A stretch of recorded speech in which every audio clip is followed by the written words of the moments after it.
Aziz do'stlar, 2,5 ming dollarga ketgan obyektimizga bitta baho berib qo'yasizlar. Juda ham zo'r narx va aziz do'stlar juda ham chiroyli qilib bitkazib berganlar ustakalarimiz. Fasad qismingizda arzongina remont qilmoqchimisiz? Aynan bu videoni sizlar uchun sezon ham boshlanyapti.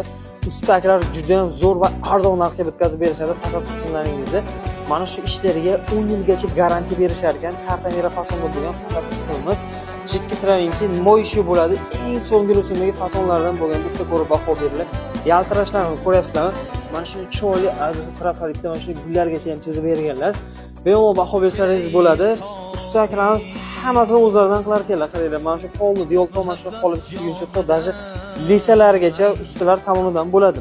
1 kvadrat metrini 10 dollardan urib berishar ekan. Buni ichiga hammasi aziz do'stlar, lisa diskamiz, jiddiy travintin diskamiz, to devorlaringiz mana shu qolib ketguncha 10 dollardan bo'lyapti. Narxcha zo'rmi? Aloqaga chiqinglar.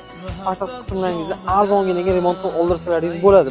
Kvadrat metrlarga qarab narx-navolar ketaveradi. Qaranglar, hozir yomg'irchalik havoda ham aziz do'stlar blesk yaltirash juda ham kuchli. Quyoshda yanada kuchli yaltirab beradi. Aloqaga chiqsalaringizga chiroyli holatda bitkazib beradi. 8 dollardan boshlanar ekan narx-navolar. To aziz do'stlar 12 dollargacha. Bu 10 dollarlik fason. Travintin turlari juda ham ko'p. Qaysi viloyatdan kuzatyapsiz? Albatta kommentariyada yozib qoldiringlar. 12 ta viloyat bo'yicha xizmatlar bor. Aziz do'stlar, zo'r narxga fasad qismlaringizda remont qilsalaringiz bo'ladi.